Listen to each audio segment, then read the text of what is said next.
Good evening, everyone. Welcome to this meeting of the Audit, Standards and Risk Committee of Surrey Heath Borough Council. I'll get straight into the agenda. Item number 1, apologies for absence, Eddie. Thank you, Chair. I've received apologies from Councillor Tedder, and Councillor McIntyre is joining us online as an ex officio member. Thank you. Item number 2 is minutes of the previous meeting, which were circulated beforehand. Does anyone have any comments, or are we happy to agree those as circulated? Thank you. We will sign those as and when. Item number 3, declarations of interest. Does any members have any declarations of interest? No, we are rattling through. Item number 4, public question time. Eddie, I'm not aware of any. No, we haven't got any public questions. So that's it for item number 4. We can now get into the meat of the meeting. Item number 5, which is a presentation by Southern Internal Audit Partnership. Welcome and thank you for coming along today. And we look forward to hearing how you might be able to help us with our internal audit process. Thank you very much, Chairman. Evening, members. So just to introduce myself, my name's Neil Pittman. I head up the Southern Internal Audit Partnership, and from the 1st of January 26 we'll be providing your internal audit services moving forward. So really appreciate the opportunity to come along this evening and give a little bit of background about ourselves and our origins and some of the other work that we do for other organisations. So just to start with, in respect of who we are, we were established as a partnership back in 2012. We're hosted by Hampshire County Council, so all of our staff are HCC employees. The partnership's constituted under Section 101 of the Local Government Act, so all of our partners join us through a discharge of function. We are at the moment one of the largest providers of public sector internal audit within the South, and at the present we've got a portfolio of just in excess of 30 public sector clients and partners, and I'll go through a little bit more about who they are and what they are in just a moment, but they cover local authorities, police, fire, pension funds, national parks, harbour authorities, town and parish councils, so quite a wide gambit, but we're all within the public sector arena. As regards staff, we have a headcount within the partnership of 64 FTE to support the delivery to our partners and clients, and we deliver just in excess of 10,000 audit days per year. Due to our relative size, we're fortunate enough to have our own in-house specialists in the kind of key niche areas, particularly in and around IT, audit and counter-fraud. In respect of the wider governance of the partnership, with Surrey Heath joining the partnership, they will do so and become a key stakeholder partner, and they will take a seat on the key stakeholder partner board, and some of the key functions of that board are in and around performance management, business planning, and insights to training and wider networking. The partnership's also supported by the strategic partnership board, in that's Hampshire County Council that sit on that as the host to the partnership, and they get involved a lot more in respect of the growth of the partnership, business planning, structure and any issue resolutions. So I kind of sit in between those two boards and service both of those, and underneath myself is the body of the partnership that obviously supply to our various partners and clients. So just in respect of the structure within SIAP itself, I sit as the head of the partnership. and I'm also an assistant director with Hampshire County Council. I'm supported by my senior management team, so that's a cohort of 5, being the deputy heads of partnership and the assistant head of partnership.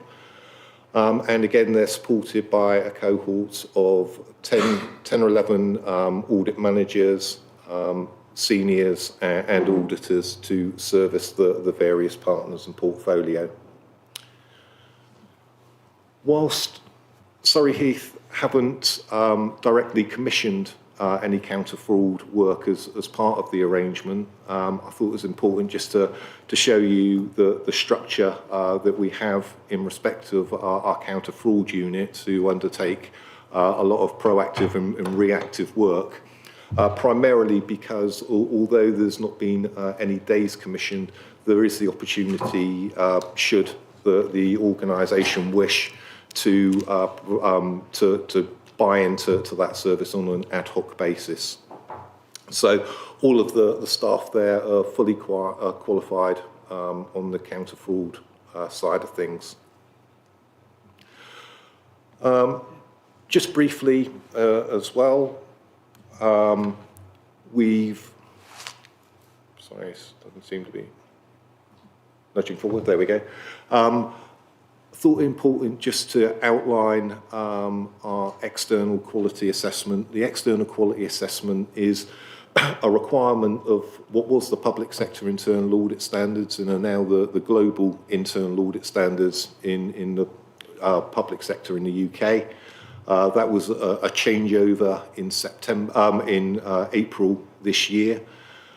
We are existing external quality assessment was undertaken in 2020, and that's seen us assessed as meeting all the criteria at the time, and we were also assessed against an audit maturity matrix, which is the table on the right hand side, is excellent in 3 areas and good in 2.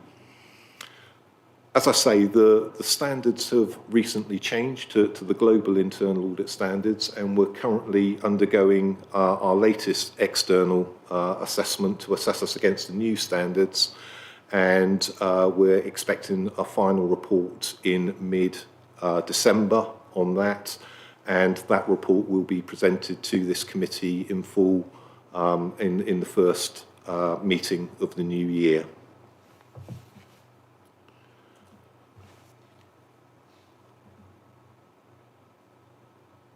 Just moving on to our existing partner and client portfolio.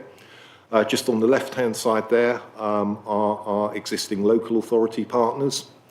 So we've got a mixture of Tier 1 and Tier 2 organisations in there. I've highlighted in green font towards the bottom those in respect of Surrey. So we provide with Surrey Heath coming across to us, will provide for 9 of the 11 districts and boroughs within Surrey. And our geographical footprint spreads across Hampshire, West Sussex and Surrey. So that's the makeup of the local authorities that we have there. The 2 that I've identified just in red font are those that are moving across to us this year. So alongside Surrey Heath moving across to us, Test Valley in Hampshire are moving across as well.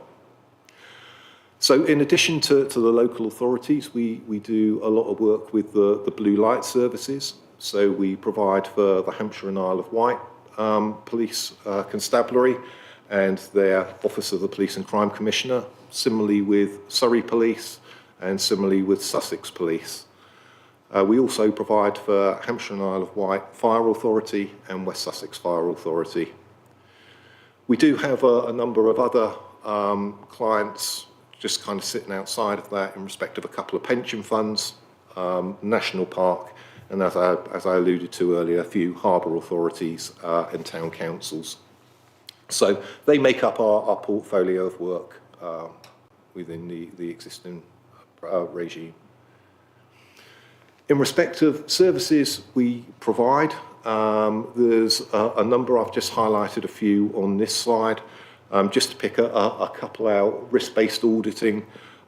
is the approach we take. It's the approach we're required to take as part of the standards. So that's from risk-based planning to the risk-based approach to assignment reviews.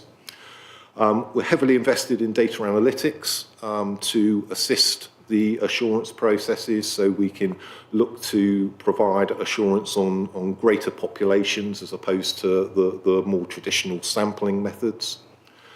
As I alluded to, we have our own in-house IT audit team, so they're the kind of tech experts that will be able to provide some assurances in and around the IT world.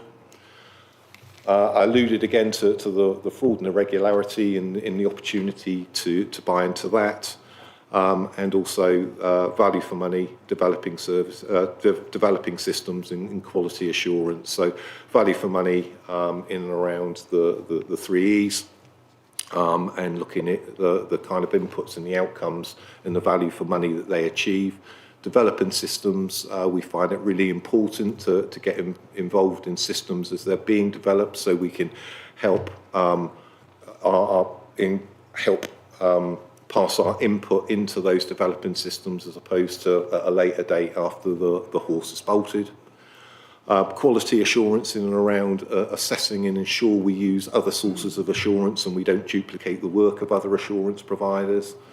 And also the advisory piece is an available option as long as it doesn't impair our wider independence into our audit work. In respect of our operating model, we're kind of digital by default, so we work virtually.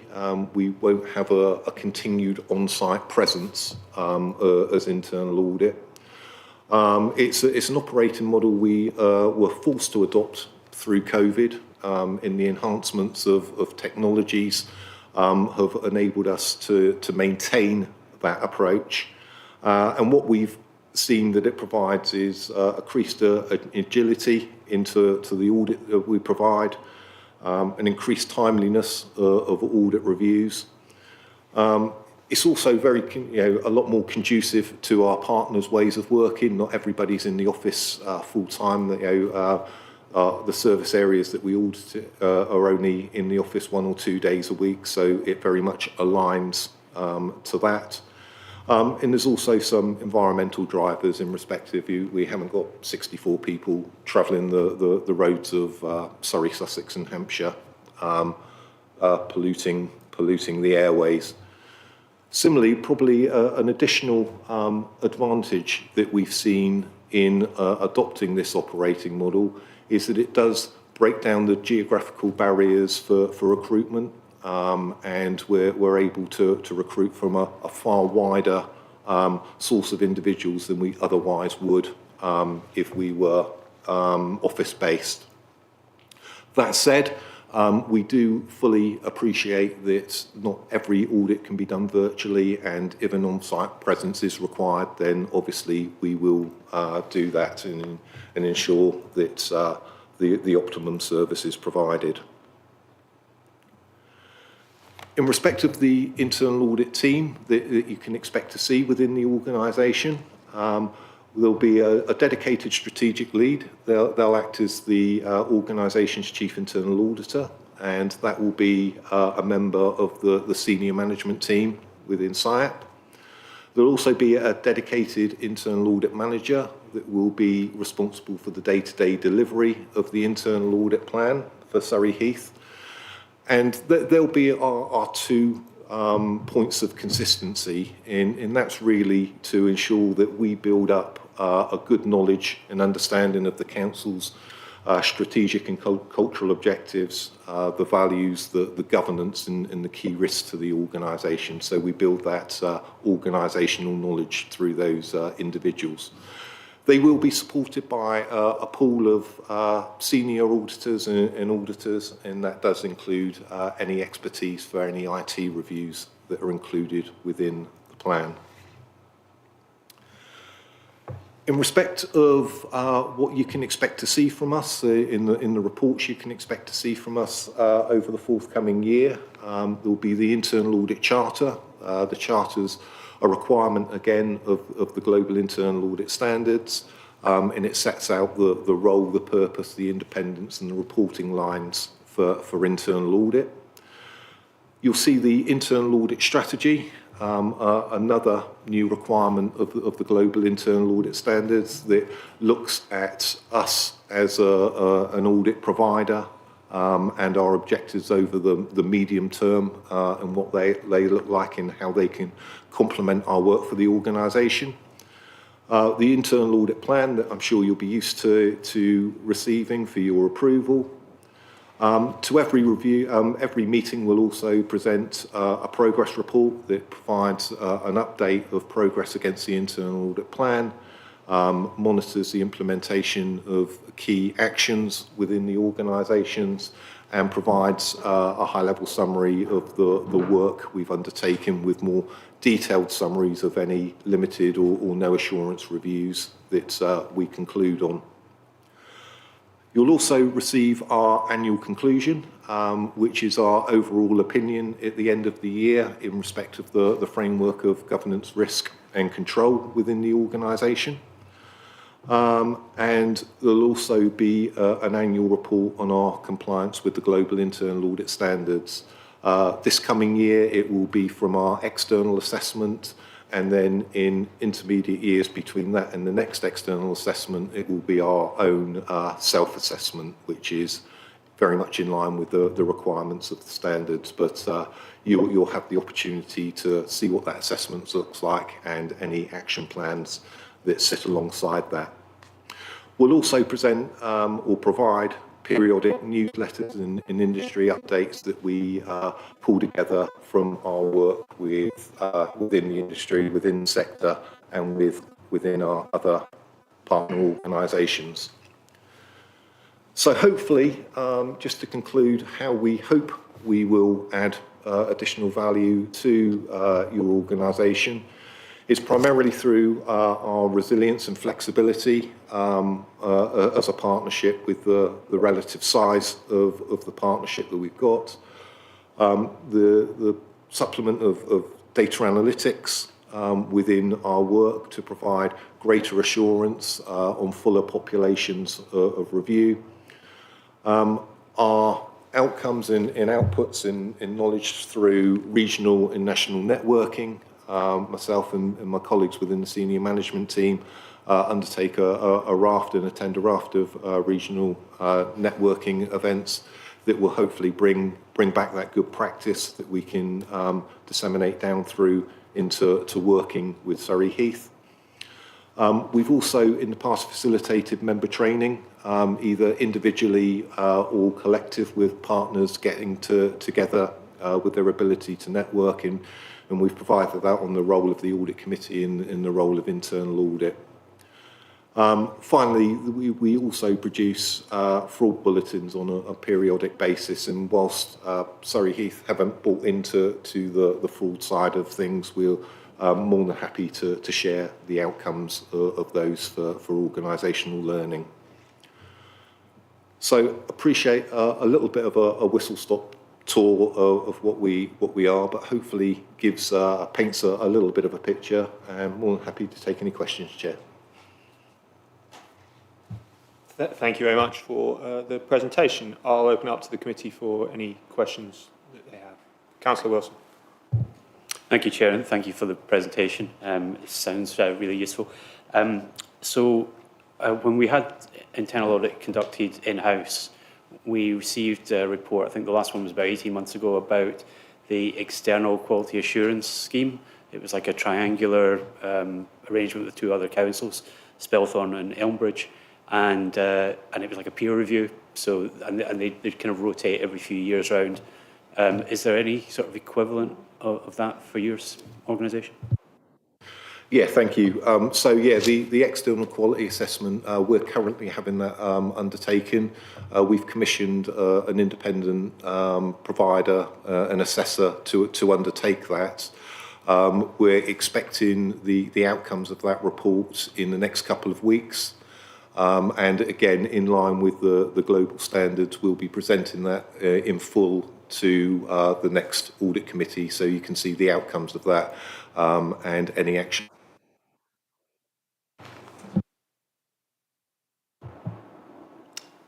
Any others? Councillor Betton? Thank you. Thank you for coming. As you probably know, we had a quite an experienced auditor who has gone on to brighter and better fields, given the local government reorganisation. You've got 18 months, essentially.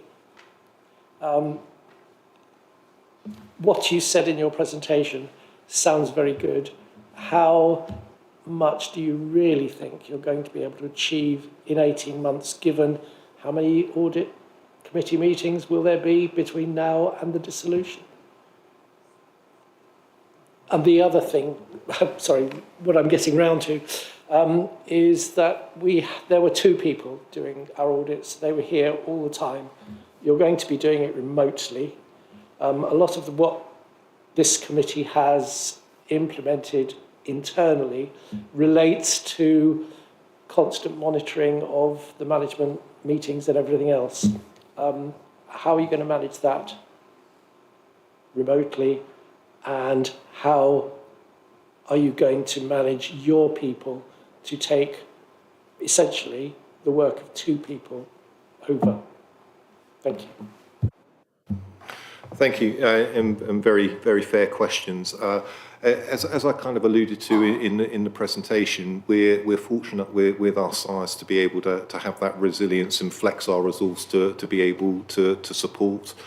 We're also fortunate that where we are a slightly bigger setup, we do have a career pathway within the partnership. So whilst we will be hoping to TUPE over one member of staff, we have recruited up to ensure that we have sufficient resource to meet the needs of the organisation. In respect of how we can potentially impact over an 18-month period, we will be vesting a significant resource in pulling together an appropriate internal audit plan for next year. Obviously very mindful of the challenges that the next 12, 18 months provide for the organisation. But we're hoping our work with other organisations will help inform that and to best utilise the internal audit resource to add optimum value to the organisation. I might just build on that question, actually. In terms of sort of our interface with you, obviously in the presentation you still talk about we've got a dedicated strategic lead, dedicated audit manager. Are those people responsible for more than one of your clients? How does that work? How are they apportioned? Yeah, so effectively the strategic lead, so that those acting as the chief internal auditor will be the representatives. They'll be the one that attend the audit committee. Across the board, each of the senior management team probably have about 5 or 6 organisations each. That's kind of with the audit managers where they're a little bit more responsible for the day-to-day delivery. They'll have 2 or 3 organisations each, and then each will have a team of senior auditors and auditors to service the 3 organisations that they have. That will obviously be supplemented as well by the separate IT team to feed in as and when necessary for expertise in particular areas. Just to follow up on that, so is there at a junior level a person who is solely focused on Surrey Heath, or is everyone sort of sharing responsibility for a group of councillors? Primarily, there will be up to 4 people, 4 auditors that would routinely work on Surrey Heath work. But again, the benefit of that is the resilience that offers in the delivery of the plan, as opposed to vesting everything in one individual. Councillor Betton. The last item on the agenda is work programme. Have you been involved in that? Do you know what's coming that we expect, if you see what I mean? Thank you. No, I haven't been involved in that at the moment, but certainly it's all part of the onboarding exercise to get up to speed with the organisation, with the committee's expectations, so we can look to best fulfil that role. Does that mean you're staying till the end of this meeting? Actually, I am. Thank you. Councillor Quinn. Thank you for coming. You pointed out a couple of times that Surrey Heath has not signed up to your fraud services. Is that something that other district councils have signed up to, and what do you see as them adding value to the service that you deliver? Thanks. Yes, so I think it's probably about a 50-50 split in respect of those that have signed up and those that haven't.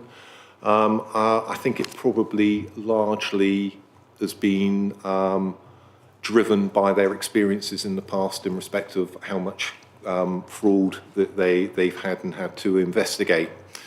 As I say, we can either build it into the commissioned amount of days and therefore it's guaranteed at a set rate, but there is that opportunity, should the organisation wish to buy into it, to do that on a more ad hoc basis. So it's not as if, you know, that safety net's not there, but it would be done, as I say, on an ad hoc, as long as we had the capacity and at a slightly increased rate. Any more questions? Councillor Lee. Thank you, Chair. So, local government in Surrey, and in fact across the country, is undergoing extreme change. From the corporate world, where I come from, when you've got M&A activity, and particularly sort of those kind of complex changes, particularly say, for example, when you're acquiring businesses, but you're also carving out from another, is one of those greatest periods of risk.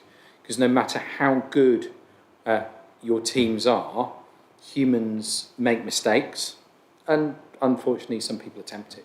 When those mistakes are made, that can obviously lead to greater risks of temptation.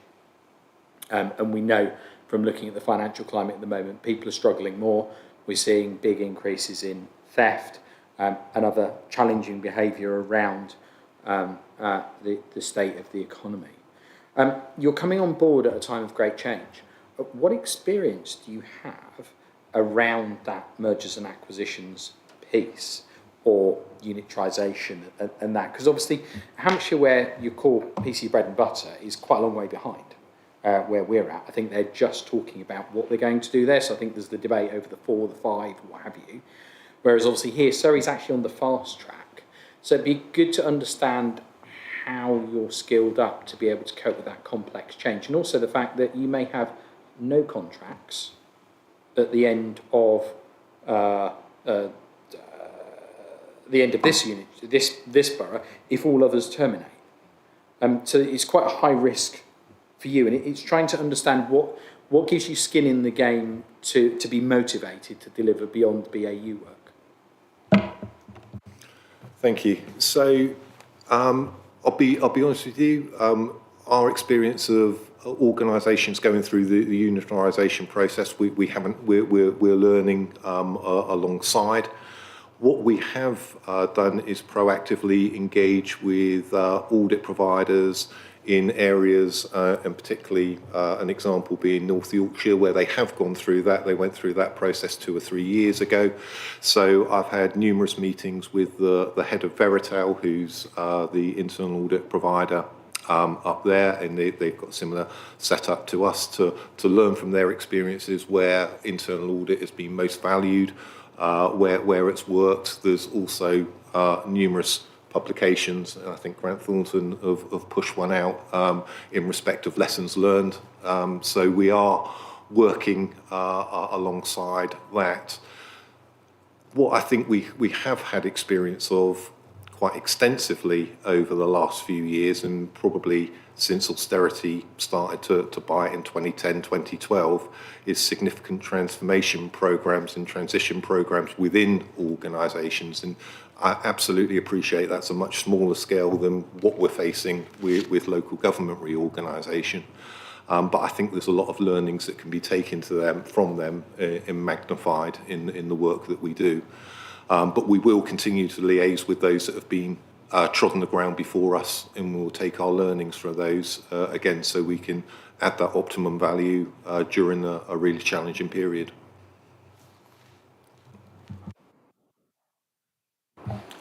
Thank you. I think your honesty is appreciated. Can you give us at a strategic level sort of some of your early thinkings about how external audit could and would change, particularly around that level of transformation? Because obviously we're going to have transitional boards in place. So do they fall into scope of your remit? How could they fall into scope? Who is responsible? I appreciate I'm throwing out early questions here, but I think now's the time to get a feel, and if the answers aren't known, to make sure that they're in train, because some of those kind of transition risks can be quite high, particularly when you're letting some very, very substantial contracts potentially at very, very short notice. Ultimately the key people to shape the new unitaries are not going to be in place, frankly, for another 6 months or so. And even then, you're still going to be looking at transitional people. So it's extremely high risk with, 11 M&As on this side. I think it's 5 or 6 plus a carve out. It's very complex. Yeah, I absolutely agree. I mean, what we've done with a couple of other Surrey partners is looked at their initial LGR frameworks and governance that they got in place in readiness to provide some assurance in and around that. What we are trying to do is engage with Surrey County Council as well in respect of where that assurance of that body bringing together the LGR is going to come from, where if it's potentially driven by the county, then will they be able to provide us some assurance, or how can we work with the internal audit providers at Surrey County to ensure that we get that assurance to disseminate to our clients as well. So, we are talking, there are things that we can do now more locally in respect of organisations' readiness and preparedness to go into that wider consultation. And that's the approach that we've taken in a number of other authorities at the moment. Have you had any kind of briefing as to what the unitarisation process looks like yet, and whether that be from ourselves or from one of the other West Surrey unitaries that you're working with? Because I know you pretty much got the full set on the West Surrey side now. Yeah, we've got an understanding of what the governance of it should or will look like. What we've actually sought to do going into next year's planning is to seek to arrange a meeting with all the Section 151s on the west and all the Section 151s on the east to look at cumulatively and across all perhaps some shared benefit in shared audit reviews across the piece. And we'll obviously look to continue engage on that platform as the year progresses. Thank you. Any, Councillor Wilson?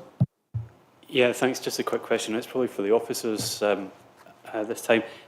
So I totally understand why this change to the partnership is taking place, and we've covered that ground already, but does it represent an extra cost to the council versus the previous arrangements? Thank you, Chair. It represents a saving to the council going through this arrangement. Thank you. Thank you. And that looks like all of your questions. So thank you very much. As many other committee members have said, really appreciate you taking the time to come and see us today, and we look forward to working with you over the coming months. And So on to the next item, which is item number 6, external audit reports. Welcome back again to Darren and Keith from Grant Thornton. Good to see you again, and the floor is yours. Thank you, Chair. Good evening, members. My name is Keith Mungadzi, and I'm the audit manager for Surrey Borough Council. And alongside me is Darren Wells, who's the engagement lead. This evening, we have 2 papers on the agenda: the interim audit findings report and the interim auditor's annual report. I will go through the interim audit findings report, which summarizes the work completed so far on the Council's 24-25 financial statement audit. Darren Wells will present the audit annual report afterwards. I'll take the paper as read. The purpose of this report is to highlight our progress to date, emerging and key issues we'd like to bring to your attention. This is the second year as the Council's external auditor. As you know, the previous 5 sets of accounts were disclaimed under the government's backstop arrangements. Given this history of lack of external audit scrutiny, rebuilding assurance was always going to be a long and challenging journey for the Council. Our approach this year is focused on in-year transactions, covering income, expenditure, journals, capital accounting, and closing balances. As noted on page 16 of your pack, which is page 8 of the audit findings report, because we have no assurances of opening balances and prior year disclaimed periods, we anticipate to issue a disclaimer of opinion by the statutory backstop date. The significant risks we reported to you in the audit plan in July remain unchanged.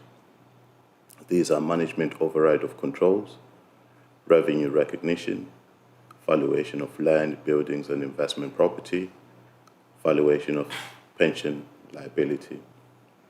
Our detailed findings on these risks and other areas are detailed on pages 27 and 37 to 37 of your agenda pack.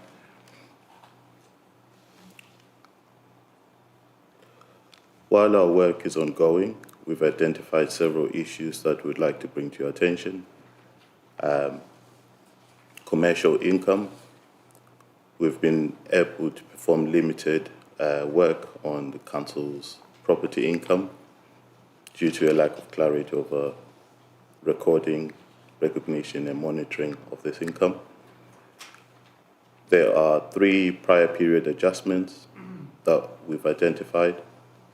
These are the accounting of the Joint Waste Solutions contract, omission and duplication of assets in the fixed asset register, and the classification misstatement between short and long-term borrowing. We've also experienced some challenges with some of the reports, particularly around debtors and creditors. In the report, on pages 63 of your pack, we've identified 4 action points for management. We aim to conclude our work and report within the final audit findings report in the new year, ahead of the statutory backstop date. I'd like to take this opportunity to thank those who have been involved in the audit process, and I'm happy to take any questions. Darren, do you want to come in there? Yeah. Thank you, Chair. I just wanted to add that my sense is there's clearly evidence of improvement compared to last year. And a couple of those items that Keith mentioned about the correcting the accounting for the joint waste services and the identification of the errors on property, plant and equipment, that was work that your finance team undertook. So that is a positive, because that's starting to get things back to where they should be. Keith said that this is an interim report, and it is, and we will come back to you, and I think another meeting's being organised for the beginning of February. And the position that we've set out there on the sample, it was a point in time. So you can see there's an awful lot of samples that we've had to undertake and test. We're slowly reducing that. We had a fairly high completion rate at the time we drafted this report.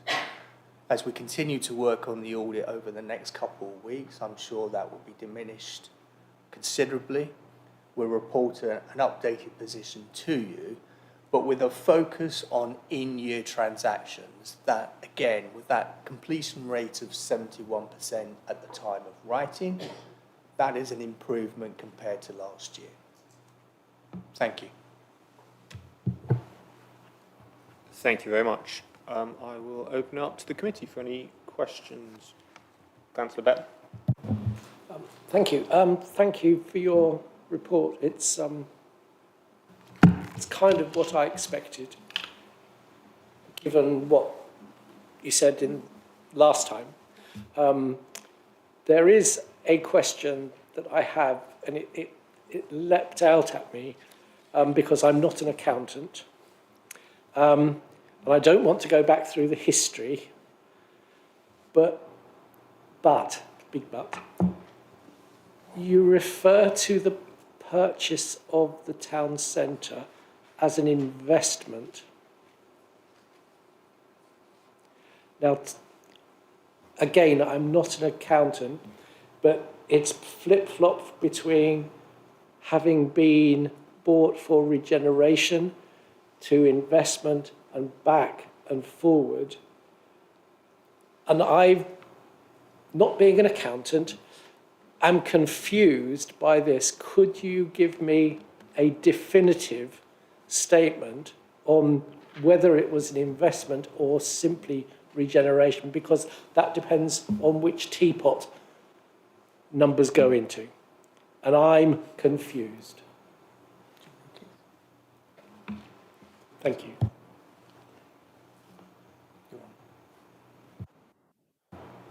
Thank you. I believe at the moment it's held under investment properties. So we've audited it under that classification. The work is still ongoing. I don't know if Vicky or anyone has anything to add to that. Yeah, it's been confusing to us looking at it because it's been flip-flopping, and we're working with the auditors to ensure that it's all in the right place. So that work is ongoing, and that'll be reported as part of the final report. Just quick. So at the moment, it's an investment. It was an investment, and is that? Don't predict the future. Is that ever likely to change, or is that, what we've decided it really is now? There's some kind of very strict definitions in the CIPFA accounting code as to how these things, an investment property has to be solely for sort of capital appreciation, income, and obviously it was such a long time ago. We just need to really unpick those original requirements and whether it still sits in the right place.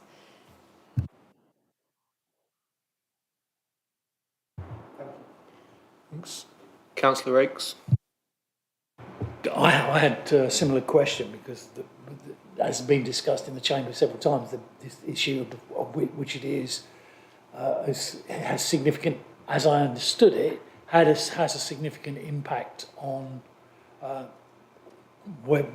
our finances generally.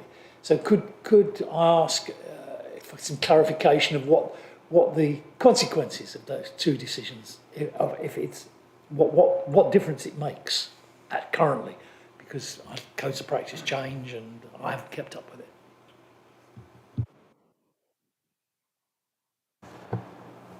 So for the accounts, the key difference is if it's an investment property, it will be valued on a fair basis. So the best price that someone would be prepared to pay for it. If it's held as an operational asset, then it would be based or valued on an existing use basis. So if it was being used for retail, then it would be valued on that basis. If it was being used partly for offices, it would be valued on that basis. So it's the valuation basis that changes, and it can have quite a significant impact moving from one valuation basis to another. Just so I'm clear on that point. So what we're saying is that if it's categorised as an investment, you would, for example, be able to value that land for what it would be worth, for example, for residential property, which would, in my mind, likely create a higher value than were one to only be able to value it at retail, as retail.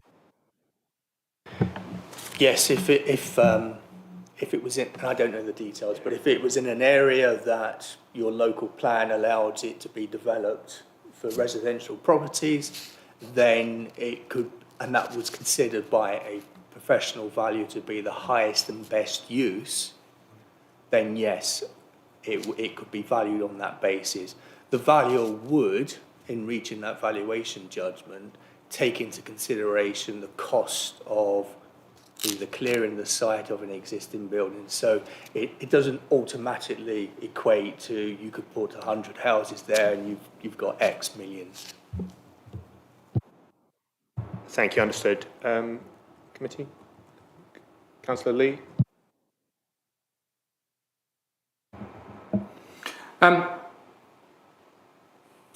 Thank you for your comments, Darren. I think it's important in periods of change in an organisation to call out good work. It's very easy to fall into the trap, particularly with the biff-bat of politics in the chamber, to look for all the problems. And I think it is an opportunity to say thank you to Vicky and the team for sort of trying to start to steer this ship on a slightly more stable course through troubled waters. So Vicky, thank you for that. It's heartwarming to see independent verification of the challenges you face, but the fact that you're rising to them successfully. Thank you. I think in terms of the report, I'm a bit kind of blown away is probably a choice of words, to actually have a second audit that we're not demanding to see, but actually have in front of us. And I think that's credit to yourselves, and also this positive discussion about we've got some more stuff to do, but there's confidence it's actually going to get done. Because I can remember sitting here under previous auditors, and Vicky wasn't the Section 151 officer, and there was clearly no hope and no optimism on either side of anything getting done. So I'm kind of a little bit blown away, and it's unusual for me. Normally I've picked up some particularly difficult and detailed questions. I think I've been beaten to my questions so far. I'm going to have a ponder for what I've read to see if I can find any more. But I think at the moment, in unusual circumstances, I'm sitting here sort of slightly speechless and in awe of the fact that we've got here, and the fact that you're talking positively about February, which means, Johnny, I'm assuming there's an opportunity we'll get through an audit on time. Which I've got to say, I mean, this is really, and obviously the chief exec's here, so he's heard my words, Vicky. You know I'm a hard taskmaster when things are not right. I do not let it go. I call it straight out, and I'm not afraid to call out failing officers, whether that be in private or in public. But I think there's a duty on me in the opposite direction to make a bold point when officers are striving forward in the face of adversity. So thank you. Thanks, and I completely agree with what Councillor Lee's just said, and as we often say, when Councillor Lee and I agree on something, then it's probably in the right direction, because it's quite a rare occurrence. But I agree. I mean, in comparison, I'm sure Councillor Bletton will agree, in comparison to the meetings that we sat in a couple of years ago with the previous auditors, this is chalk and cheese and much higher quality. Everyone had their hands up then, so I'll go Councillor Bletton first. Councillor Rakes then. I just had a follow-on question to this issue of the investment property thing, because yes, that's a balance sheet. It changes the balance sheet. My concern is what impact does that have on reserves, or does it have any impact on the reserves? Because those are an issue I might have another question about. It's the unusable reserves that it impacts. So it all goes, it's all that funny money I talk about that goes round to the bottom half of the balance sheet. So it's a equal and opposite. Councillor Wilson. Yeah, thank you. It's about the overview of audit risk, and the down near the bottom is minimum revenue provision. So it appears there's still a disagreement between the auditors and the council about how this should be calculated.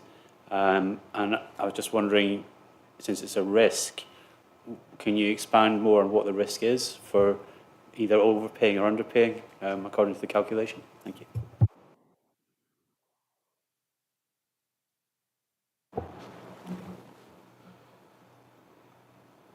So if you recollect last year, we mentioned the issue around minimum revenue provision. It's a set, there's different criteria that the council has adopt, and from the work that we've managed to undertake to date, and based on our cumulative knowledge from last year, officers have reviewed the records, and in the report we state there is limited, in some cases, limited information they've been able to review.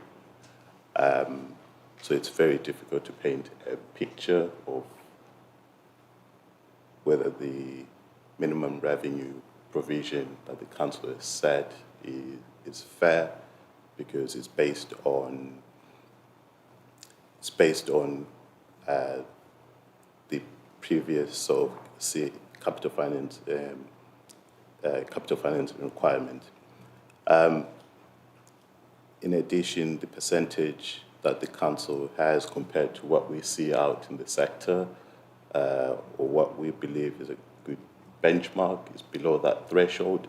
So we're just pointing out there's a risk, potential risk there, that it could be misstated, but we're able to give that sort of firm conclusion on it. Yeah, just to clarify then, so if the council is not paying or making allowance for enough minimum revenue provision, what effect could that have? What risk could that manifest to the council? There are various implications for the council. For instance, minimum revenue provision is a charge to the council's general fund. So potentially, if that charge is understated, it means the general fund is potentially overstated. So if, for instance, if the charge should be more, it means you'll be burning through your general fund a lot quicker than it is at the moment. I'm just going to jump in here because I had a couple of questions on MRP as well. You talk in the report about the MRP statement and it sort of lacking detail. Is that effectively what you're saying is, okay, you're saying the MRP should be 2%, the council's concluded that it should be 1.2, so obviously lower than the sort of recommended industry standard. Is the MRP statement effectively where we would show our working as to why we've come to that decision? And at the moment, are you saying you don't have sufficient clarity on our workings out? Is that what that means? Yes, I think one of the issues with MRP is before commencing your budget setting, it's presented to members, setting out what the policy is and how that should work, and how management have determined the method. I think if we had, in our comments, it was greater clarity for members to make informed decisions about the policy they're adopting when setting the budget, as part of the budget setting process for the following year. Understood. And then also linked to that, you talk about some councils taking an aggressive policy on MRP. Are we one of those councils?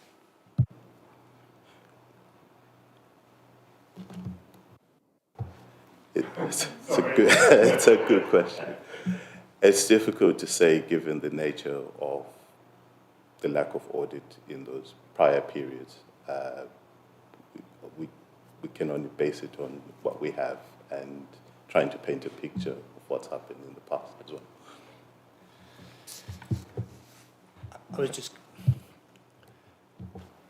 I guess an answer to that needs to be considered against the benchmark of 2% and your 1%, because what the MRP is doing is it's putting an arm around resources to create capacity to repay external debt.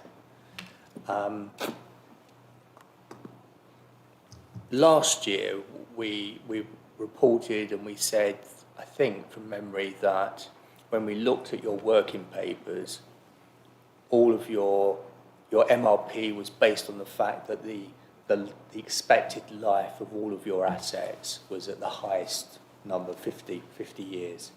And there was no graduation or consideration of different length of life for assets, which would affect the charge, and it could flex it up, or it would flex it up.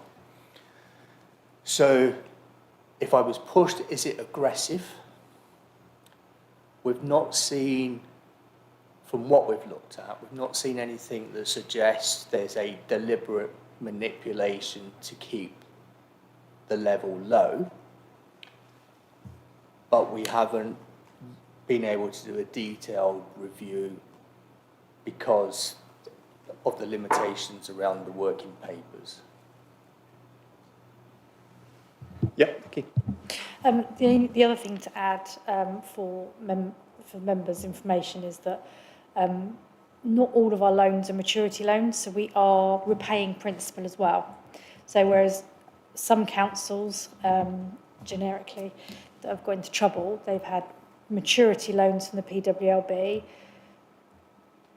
less MRP repayments, so that's where they've had their gap, but we've got a mixture of both. And we have done a slightly more detailed MRP statement for the current financial year, but obviously the auditors are auditing 24-25. And it's something we're looking at, and we have looked at the asset lives, so that every year when we do the valuations, and we did 100% valuation for 24-25, we're going to do 100% valuation again for 25-26. The valuers say what the remaining useful economic life is. Now, we've compared that to the remaining life in our MRP schedules, and their lives are longer than what we have remaining as well. So it's there's kind of a lot more behind it, but just wanted to kind of clarify that we are actually, I know Darren said that obviously it is essentially bringing in cash to pay debt, but we are also repaying a reasonable sum each year. Thank you. Councillor Rowlands, you had your hand up. Thank you, Chair. Page 55, there's a critical comment of what we've heard tonight has mainly been favourable, but a critical comment about the lack of clarity and financial judgment in some instances, e.g. citing the car park investment for the council. I wonder if you could develop a bit on that, on one of the failings that you've identified. Okay.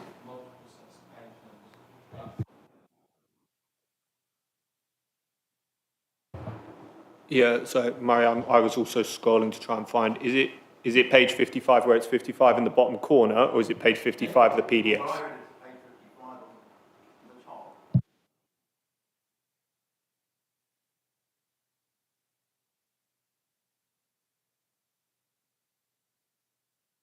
Is it headed going concern, Murray? Because I'm...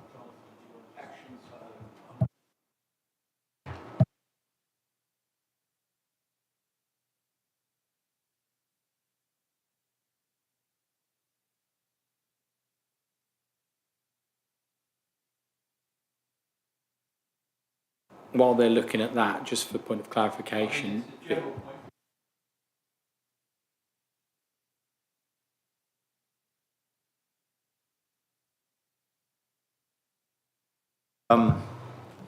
in some of the financial judgments of the council, a general criticism.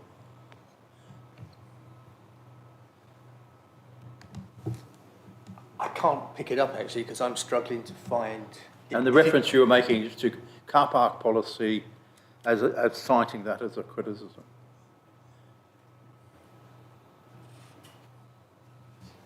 Yeah, it's under action. Yeah, could it be page 55? Yeah, that's all I said.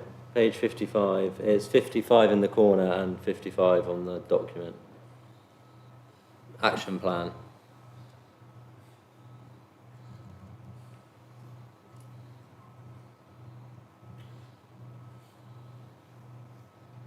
Is it headed property investment income?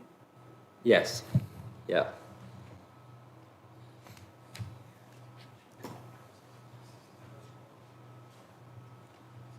I'll start. Thank you. So this is what Keith mentioned at the very beginning. So you have a number of commercial properties that you're getting income in, and I think it's of the magnitude of 7 to 8 million or 7 to 9 million a year.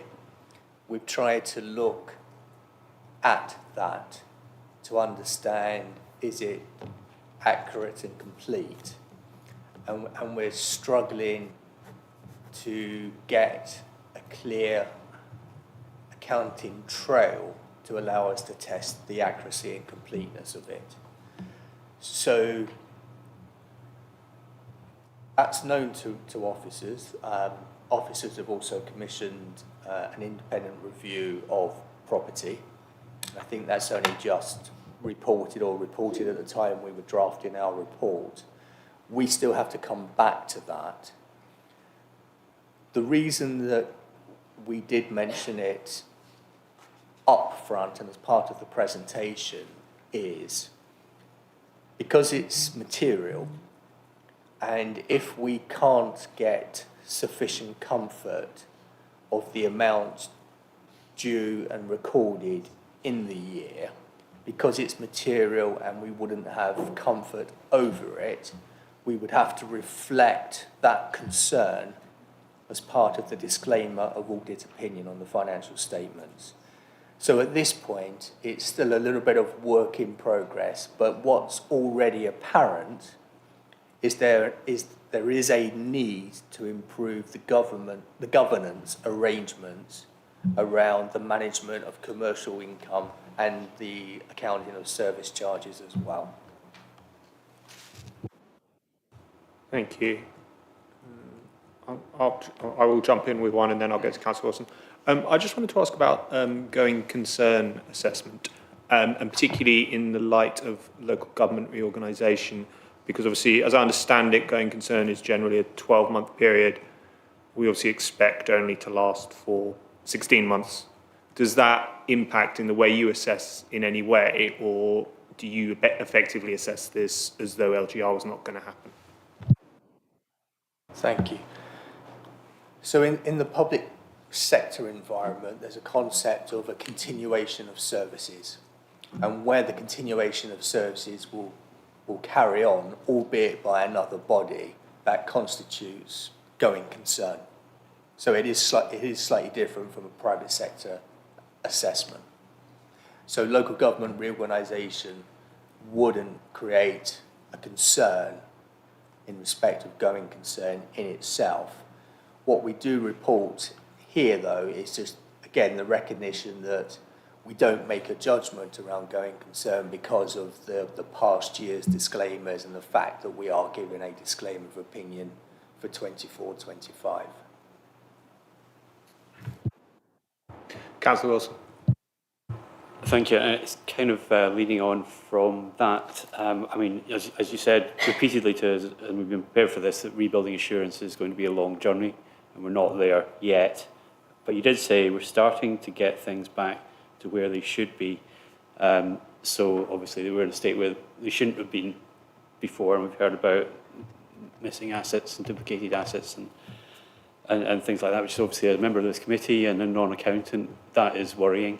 And I think I asked you 6 months or so ago, since your audit for the previous year was disclaimed, how much assurance could this committee place and gain from that? And you said none.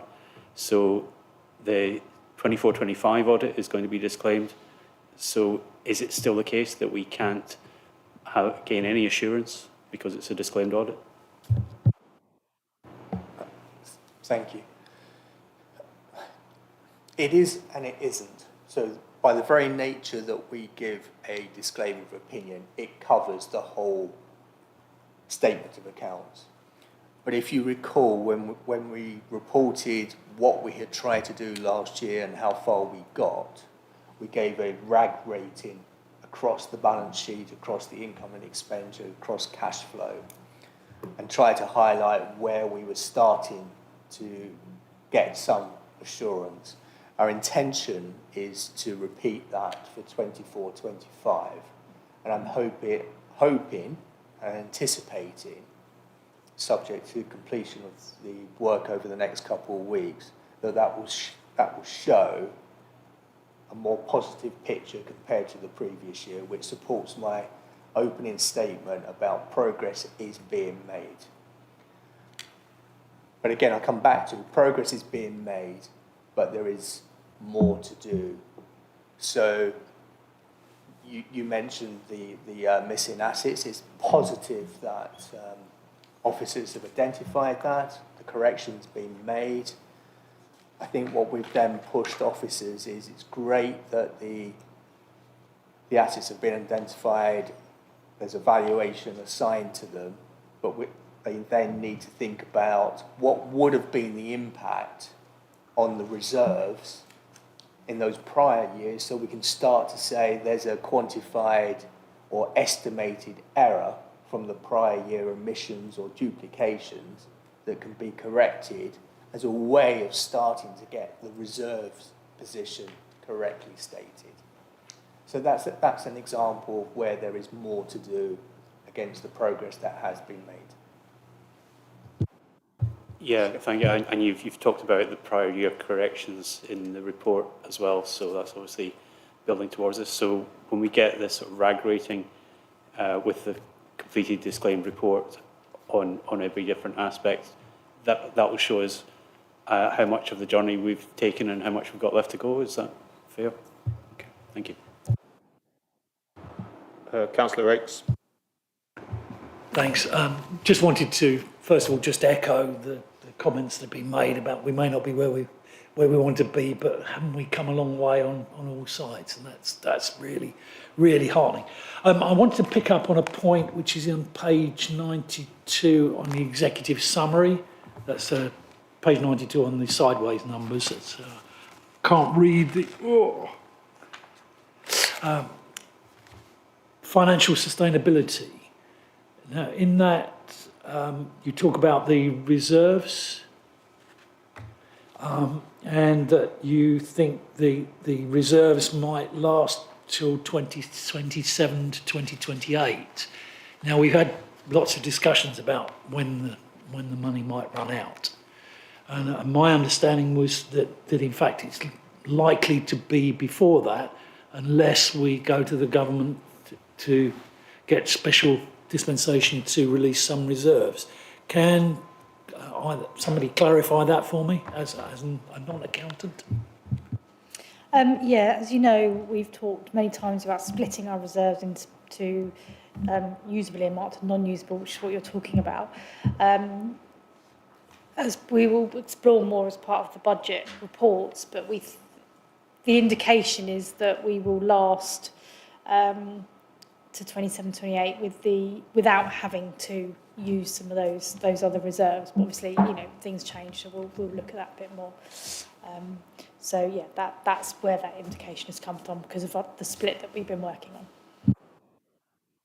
Obviously, 27-28 is from April 27, which could be just the end of the previous period that we've been talking about, 26-27. So Yeah, okay. Yeah, essentially, yeah. It's whilst we think we may get to 27, 28, how long in 27, 28 the reserves would last, obviously, we don't do that on a month-by-month basis. But Thank you. Councillor McIntyre. Hi, thank you. I'm not going to reiterate all the excellent comments that people have made, but it's really nice to give me a warm, fuzzy feeling to see an interim audit report that has some substance behind it. So thank you very much for that. I'm going back to the question that Councillor Cope asked around going concern a little bit, and I guess in some ways actually been re-asked slightly by Councillor Rakes. But one of, as you've sort of alluded to, we have a very stretched position in terms of our reserves and the finances, overspending on various different services where inflation has affected it, or contract prices have risen quite substantially. And as such, we have a programme in place to reduce all of our costs and expenses as far as we can, and make sure that the residents are still getting the services that they are entitled to, but often things are reducing sort of across the council.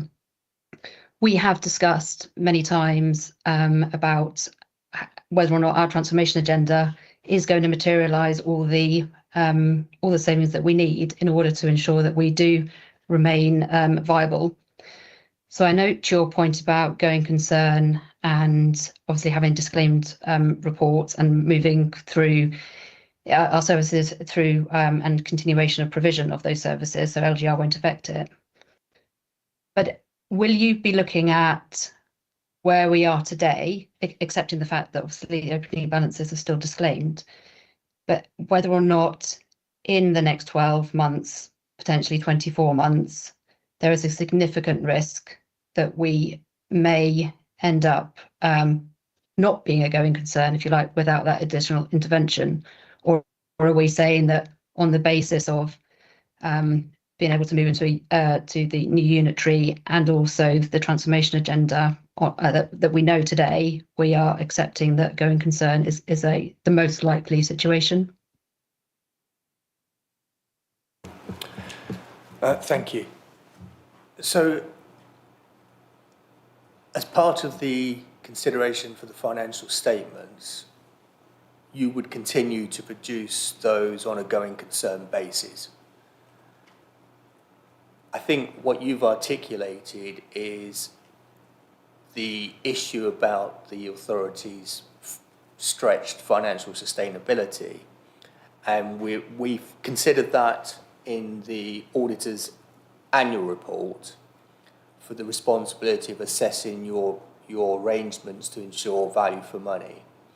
And we've concluded that there is a significant weakness in your arrangements because of that very fact, because of your existing level of reserves, your gap in the medium term, and the extent at which you are having to underpin your annual budget and using reserves. And I know you have that stated objective to minimise the use of annual reserves, but they are being depleted rapidly. So we've recognised the risk and highlighted the risk and reported that as part of our value for money responsibilities, but I don't see it impacting on the financial statements and the production of the financial statements on a going concern basis.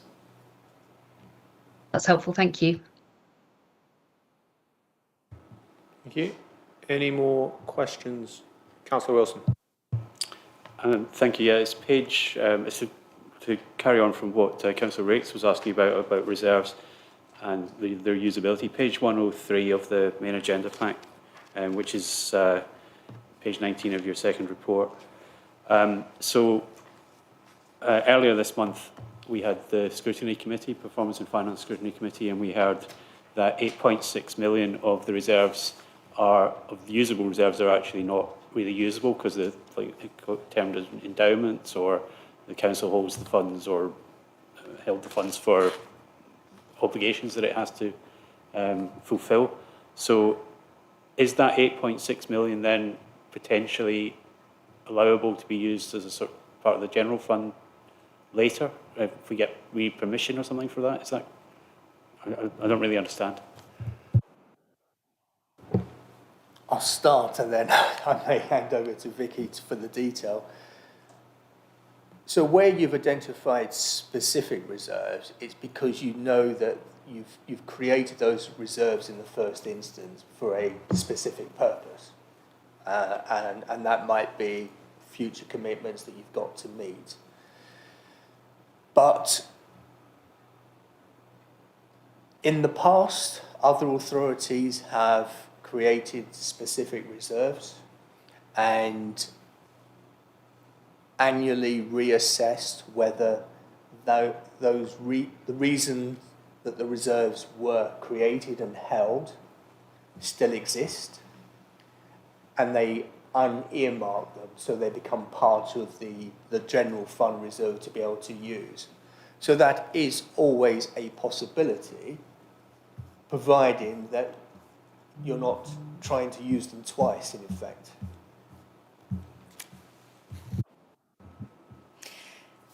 Yeah, so I suppose going a little bit deeper, those kind of reserves that I think you're talking about are those, I suppose, SPA contributions that we've received from developers that are essentially the legal document that we have to spend them on certain things. So we can't unearmark those for those purposes, so that's where they would stay. And obviously this committee will know that we have re-looked at all of our reserves that we can, and have repurposed some of those. We have done that assessment, but there are some that we can't. And I think what you're asking is whether we can change, essentially borrow from those reserves, because we've got that requirement to spend them on specific things. So if we use them in advance, we'd still have to use that money for the purpose it was intended. And that's where I think Darren was saying we can't use them twice.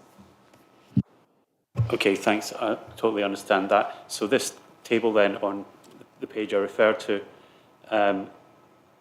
it lasts until 28, 29 before it goes negative in the right-hand column.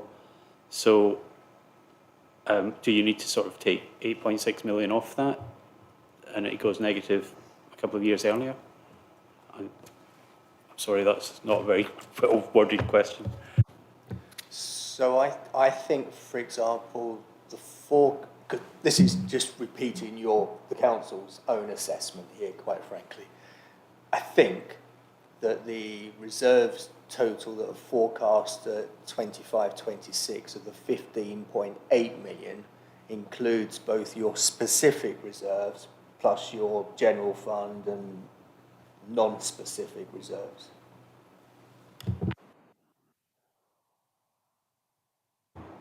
Thanks. Any more questions? Councillor Lee.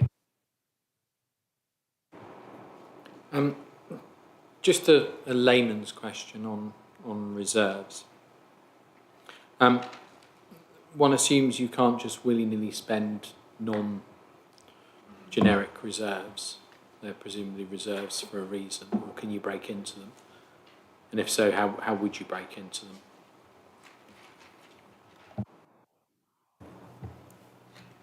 You can certainly spend general reserves or unearmarked reserves.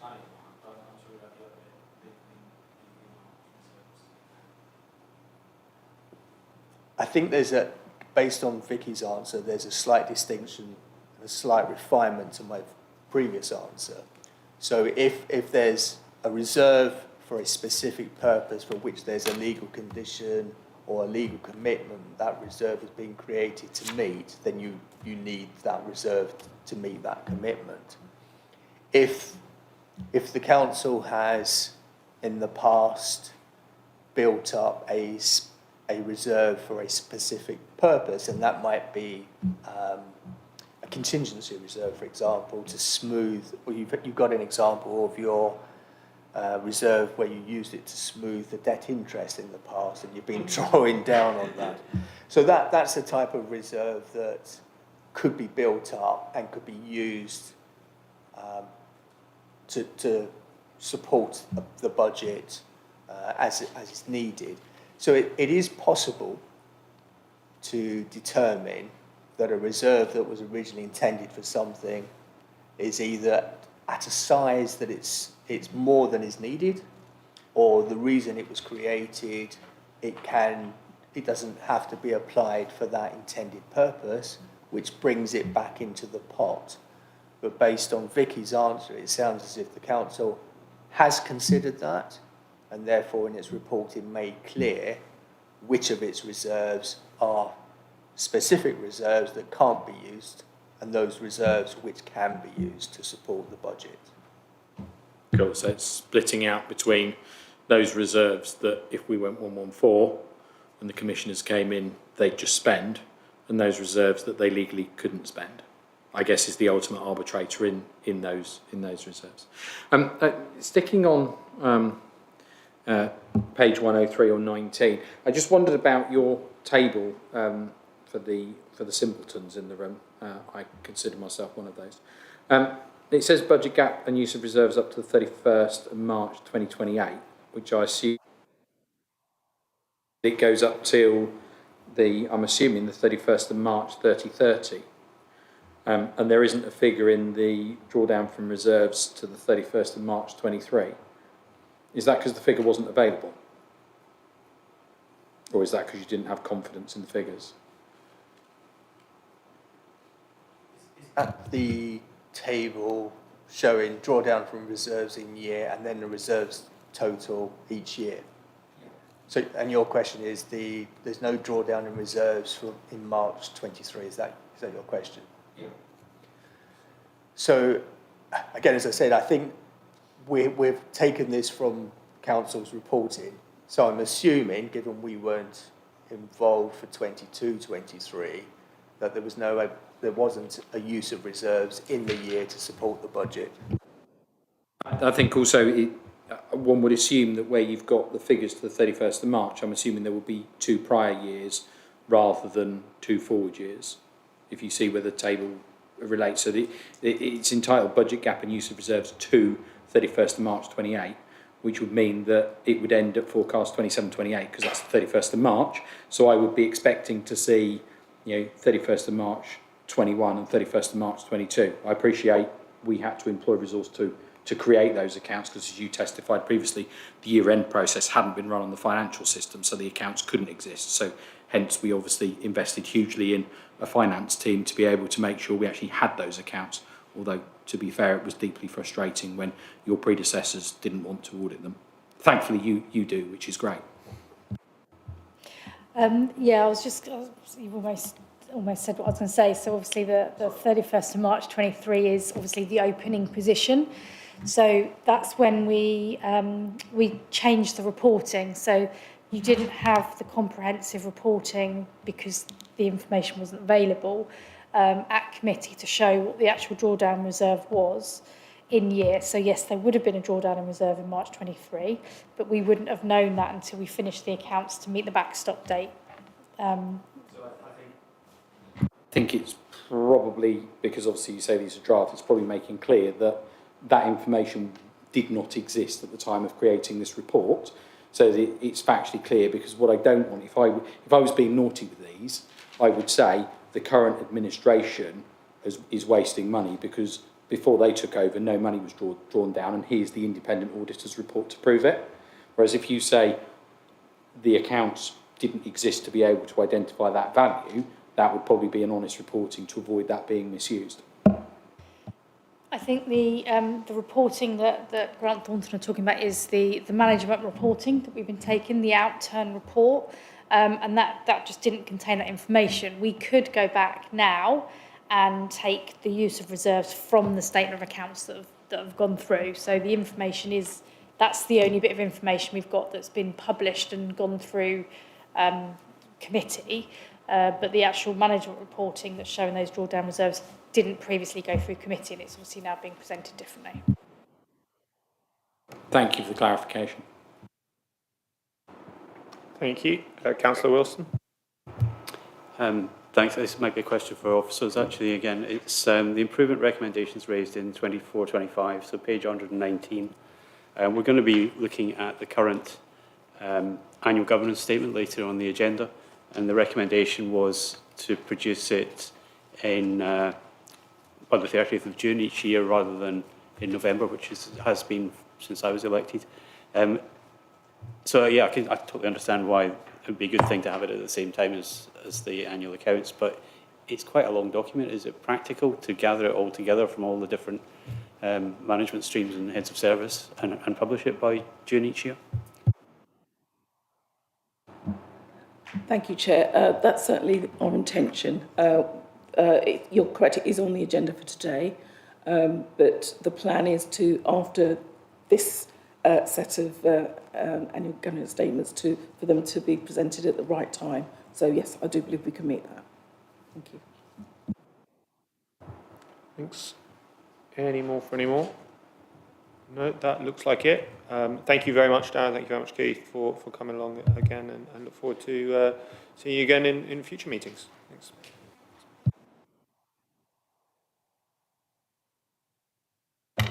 Can I just say that I'm intensely jealous of the current chairman having an audit company that actually sits there and does and says something, as opposed to sitting there and promising the earth and doing absolutely nothing. Thank you. Thanks, Councillor, for that.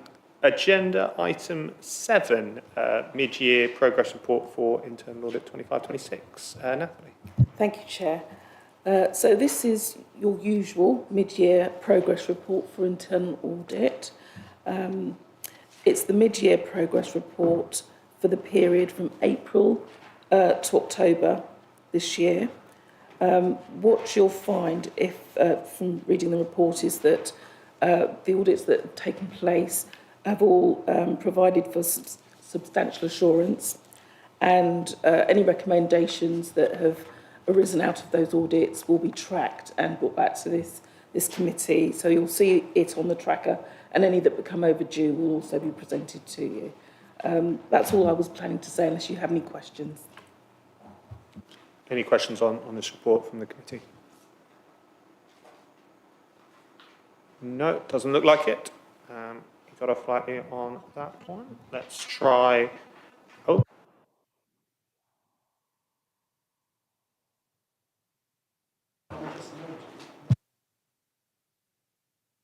Thank you. Agenda item 8, internal audit recommendations update. Natalie. Thank you, Chair. I'm really pleased to be bringing this to you this evening. When I presented to you last time, there were 18 overdue matters on the tracker, and we've worked really hard with the existing internal auditor who's still with us, Anthony and myself, and we've brought it down. So there are only 13 that are currently on the tracker this time round, but the majority of those are well in hand and will be resolved before the next meeting. So 6 of them all relate to the bid, and the tracker explains that there's a lot of progress has been made. Also on the our head of finance has prepared an anti-money laundering policy, so that's almost resolved, and also I've prepared the anti-fraud and corruption strategy. So most of the matters on the tracker are almost completed. Thank you. That's good news. Any questions, Councillor Wilson? Yes, thank you. It is more good news, and but I wanted to concentrate on the recommendations about the bid. Now, it came up at the last executive meeting, and much of the report was in part 2. So just to make sure that I don't accidentally say something that's exempt, could one of the officers explain for the public listening what the issue was and what the decision was? Thank you. So obviously, it was going on for quite a long time, as sort of the older serving councillors will know. So there was quite a lot of disagreement, if you like, between the charges between the council and the bid. So we had an independent report from Menzies, who worked through all the detail. Their report identified that the council was owed money, and we've sat down with the bid, went through those recommendations, went through the charges, and we resolved how we're going to settle the outstanding bill, if you like. We can only deal with the current bid term, so anything that was previous to that needs to be written off, and so we will be raising some invoices to the bid, but yeah, we've come to a sort of an agreement on the charges in line with what was in the actual bid agreement as well. Okay, can I just come back on that? And just for members of the public watching, BID stand, I shouldn't have said it as well, BID stands for Business Improvement District. It's collectively Camberley. And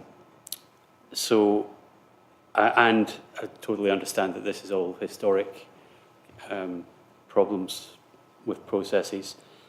And so the salience of this to this committee, as the audit committee, overseeing the safeguarding of public money, basically, by the council.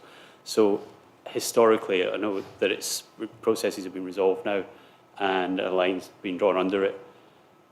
So I mean, I guess the question for this committee is: was public money appropriately safeguarded during this?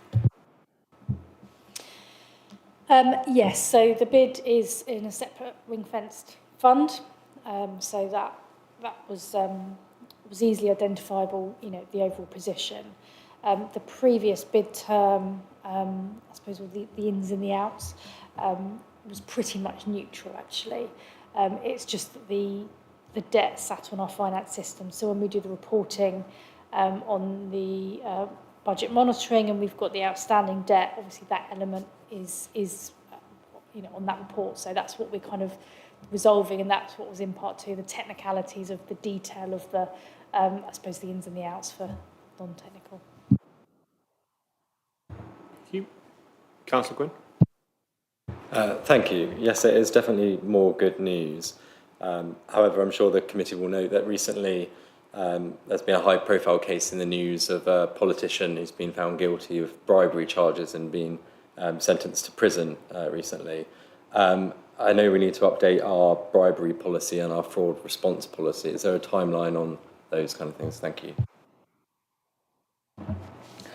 Yes, so the policy has been reviewed and updated. It's been through the council's corporate management team. It's been approved there. It's also went to the council's joint staff committee, and it's been approved. So the document is ready. It just needs to be, as it forms part of our constitution, it needs to be approved by full council. Also, can I just follow up? Yeah, because it says, does this apply to members as well? Because it's talking about staff bribery policy, but is this the one for members as well? It's primarily aimed at staff, but there is an element of it that applies to councillors. Yes, that's right. Any other questions on this one? No? Okay, thank you. Then moving on to agenda item 9, annual governance statement. You again, Natalie. That's me again. Thank you, Chair. So this is the council's annual governance statement, which obviously we're required to review and update annually. So the document, I hope you've had a chance to read through it. The purpose of the annual governance statement is to report publicly on the extent to which the council complies with its own local code of corporate governance. So this document has been through the council's corporate management team. It's also been reviewed by the leader of the council. So I'm just presenting it here for you to raise any queries on it. Thank you. Any questions, comments from the committee? Councillor Wilson. Thank you, and thank you for this annual government statement, and I've read back through some previous years' ones, and I think this is definitely an improvement in readability, presentation, and basically usefulness to members. It's a great improvement. And no evidence of sort of cut and pasting from previous years as there was in previous years. So comparing it to last year's one, there's no section on the Camberley Theatre in this year's one. Is there any sort of update on that? Or Thank you, Chair. I'm very pleased to hear your summary of what you thought of the annual government statement. Because obviously I'm not an auditor, so when I took it over and updated it, the idea was to make it a little bit easier to read for non-auditors. I thought that was what I was trying to do, so I'm glad I've achieved that. So that's a very good point about Camberley Theatre. So when I was streamlining it, there wasn't anything that I felt needed to go into this year's on the theatre. So I deliberately made a point of not including it, but I'll make a note of that going forward, if that's okay. great, thanks. And if there's nothing to update on it, then it makes sense not to have it in there. Just a couple of very small points. Page 19 of the supplement on communications. Really good to see that the council's moving away from using Twitter, because that, although it doesn't cost anything, it provides material for Elon Musk, basically. So I know I've moved away from Twitter, and many others have as well. That's just a comment. And page 14 is on, planning income. I think planning income is well below budget for this year, and I'm just worried. Well, I'm just wondering how much of a worry that should be.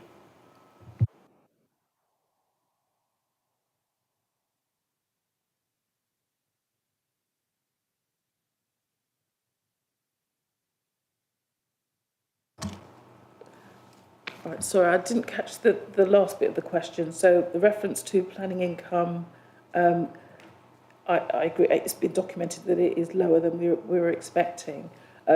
So I can amend this so that it perhaps makes that point in appropriate wording. I'll do that. Yeah, if it's of a scale that it's something that this committee and others should be concentrating on, and then yeah, I think Thank you. I'll make it'd be a note useful. of that. Thank you. Thanks. I've got a quick question, which is on page 21 of the statement, where we're talking about weaknesses that have been addressed. Talks about the introduction of a new arrears recovery policy specifically for the Square. Can you just explain to me why would we take a different approach to arrears recovery in the Square than we would to across the rest of our portfolio? Might be one for Martin, I don't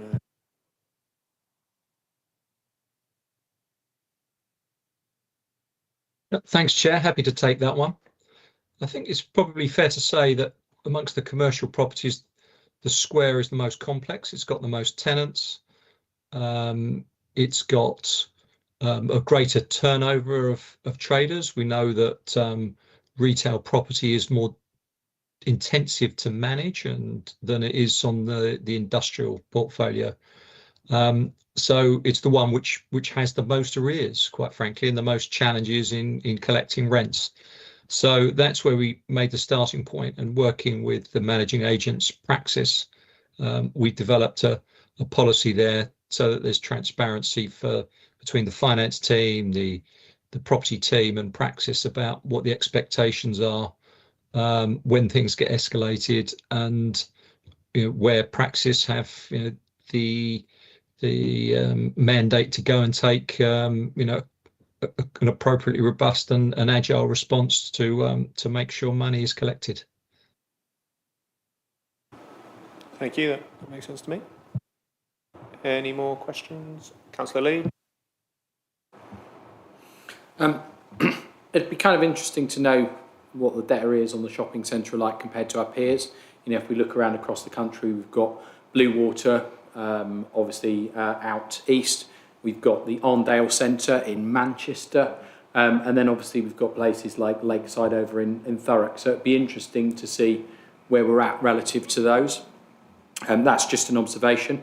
I wanted to touch on, if I could, the new name for the whistleblowing policy, the speak up policy. At the moment, the document published on the website's got track changes in it. So that's from 2023. Obviously, I think that's obviously, I think it was the November 29 document was edited and there's the 2023 track changes in it. Obviously, I think the speak up policy is probably, given what Councillor Jonathan Quinn's touched on in terms of issues recently, is actually really crucial and is something we should be taking really, really seriously. So I'm a bit embarrassed that my first Google brings up a track change copy of the policy.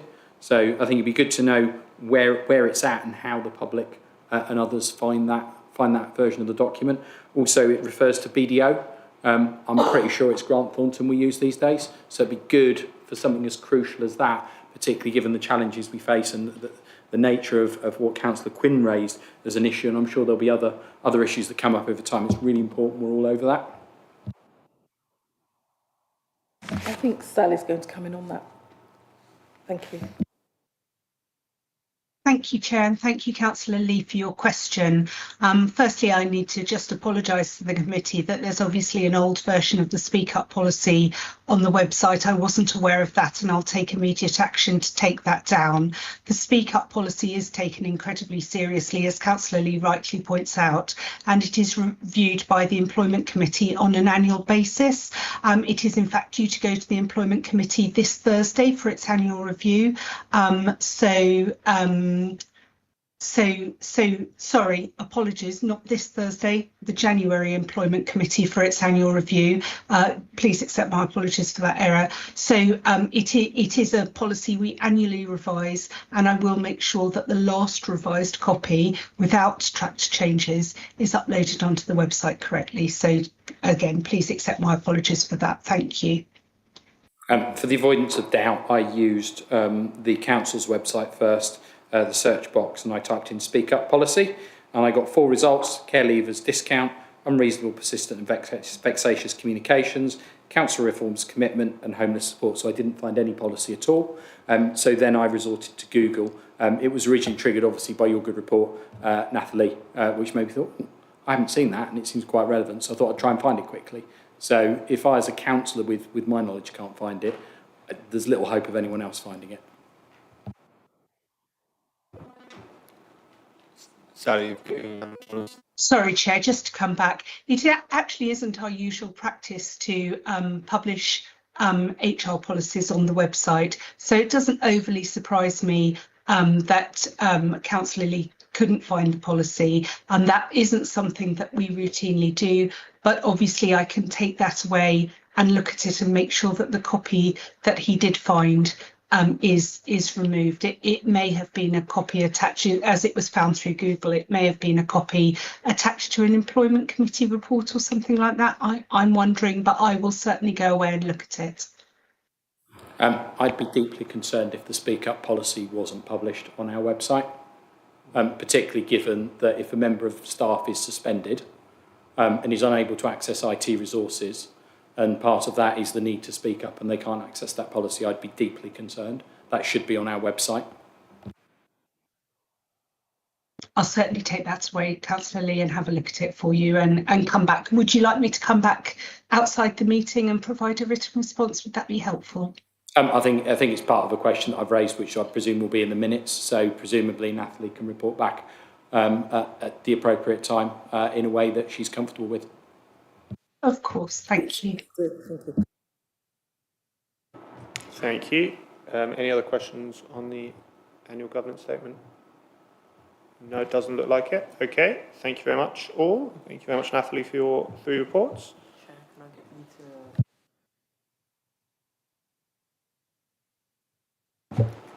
Can I, sorry, if you don't mind, can I check that the committee's happy for the annual governance statement to be submitted to the leader and chief executive for their approval with the one amendment in respect of the planning income reference. Perfect. Thanks, Eddie. Sorry, I'm not used to having to actually take votes at this committee. Agenda item 10 is the work programme. Eddie, do you want to pick up? Yes, thank you, Chair, and thanks, members. Just to mention about an additional meeting of the committee has now been arranged for the 3rd of February to consider mostly the external audit papers, as well as the capital and investment half-yearly monitoring report and the monitoring officer's annual reports. As mentioned, by the sound of it, Neil may also be bringing some stuff to that committee. Thank you. Does anyone have anything to add on the work programme at all? No, it doesn't look like it. Okay, well, thank you very much, everyone. Thank you to all the contributors. Thank you to members. And see you all next. Oh, no, Councillor Lee at the last minute. Always best to save the best to last. Did we talk about tracking the whole kind of unitarisation piece here and looking at that? I'm sure we touched on looking at that. Perhaps not necessarily to put on it now, but perhaps use Chair's prerogative to ponder on it, because obviously it's quite a substantial piece of change for the organisation and it contains extreme risks. Yeah, Councillor, I think you are correct that we did mention that at the last meeting. So yes, I will take it away and we'll discuss it with Eddie and the team, and I'll make a note to do that. So apologies that has not already been done. Needed. And if that, Councillor Betton, everyone wants to talk now. Sorry. It's just a question for our guest. Will you be coming to future meetings in person? Yes, I mean, we work with what the organisation would prefer. If it's preferred that we attend in person, absolutely, we're more than happy to. Yeah, because Alex always gave a report. So yes, on how things have gone, and if you look at the work programme, there's a few internal audit things there. So yeah, lovely. Thank you. Thank you. Okay. Before anyone else says anything, I will close the meeting. Thank you all. Cheers.